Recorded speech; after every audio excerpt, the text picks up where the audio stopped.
వృశ్చిక రాశి వారికి ఈ వారం సానుకూలమైనటువంటి గ్రహస్థితి ఉన్నది. ఇది చాలా ముఖ్యమైనటువంటి వారము.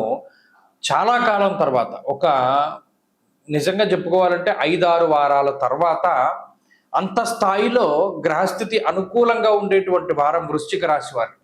ఏమండి ఏం మారిపోయిందంటే అంతగా బాగుండడానికి అని అనుకోవచ్చు. ఇక్కడ 2 ప్రధానమైనటువంటి గ్రహాలు. ఒకటి రవి, దిగ్బలయుక్తుడైనటువంటి రవి, మామూలు గ్రహం కాదు. ఆత్మశత్రోత్సాహ వన పర్వతాది పితృకారకో సూర్య దశమ కేంద్రమందు దిగ్బలయుక్తుడై ఉపచయ స్థానమందు అతి బలంగా ఉన్నటువంటి స్వక్షేత్రమందు మూల త్రికోణ స్థానమందు ఉన్నటువంటి రవి. ఇది గోచారవశాత్తు చాలా మంచిది. లాభస్థాన స్థిత కుజుడు, అలాగే చంద్రబలం. నిజానికి ఈ 3 చాలు. ఒకటి ఇచ్ఛాశక్తి, జ్ఞానశక్తి, క్రియాశక్తి కింద లెక్క. ఏమనుకుంటున్నామో అది పూర్తి చేయడానికి కావలసినటువంటి అన్ని శక్తుల్ని 3 ఇస్తాయి. రవి దశమంలో అర్ధసిద్ధి, సదారోగ్యం, బంధు సంతోషవర్ధనం.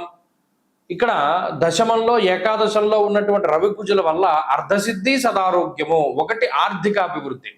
వ్యవస్థ పతనమైపోయి ఉన్నటువంటి పరిస్థితుల్లో అష్టమంలో గురుడు ఉన్నారు.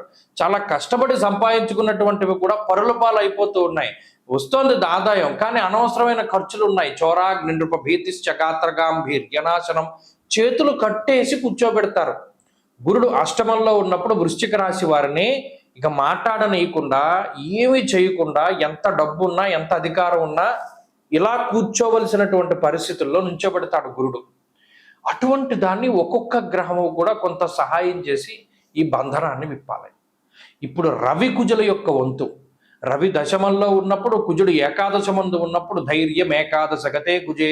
అగ్నికి వాయువు తోడవడం, దీనికి తోడు చంద్రబలం ఉండడం. దీనివల్ల ఏమవుతుంది? ఆరోగ్య పరిస్థితులు, ఆర్థిక పరిస్థితులు, ఉద్యోగ పరిస్థితులు, విద్యా వ్యవస్థ, కుటుంబ వ్యవస్థ. ఇప్పటి వరకు మనకి గౌరవం ఇవ్వకూడదు అనుకున్నవాడు కూడా ఇవ్వవలసినటువంటి పరిస్థితులు వస్తాయి. ఏదో congratulations, okay, very good, well done, ఈ మాటలు వినబడుతూ ఉంటాయి. ఎందుకు వినబడతాయండి? ఇంతవరకు పడ్డటువంటి కష్టానికి తగినటువంటి ప్రతిఫలం దొరకడమో, లేదా ఏదైనా మనం కష్టపడి సాధించడమో, లేదా భగవద్ అనుగ్రహం వల్ల కొన్ని పనులు అవ్వడమో, ఇటువంటి వాటికి ఈ వారంలో ఎక్కువ అవకాశాలు ఉన్నాయి. కాబట్టి వృశ్చిక రాశి వారికి అనుకూలమైనటువంటి కాలం నడుస్తూ ఉన్నది. ఈ నెల రోజుల పాటు కూడా కొంచెం ఈ గ్రహస్థితి బాగుంటుంది. కాబట్టి ముఖ్యమైనటువంటి పనులు ఏమైనా చేయదలుచుకుంటే ప్రారంభం చేసుకోండి, ఖచ్చితంగా పూర్తి అవుతాయి.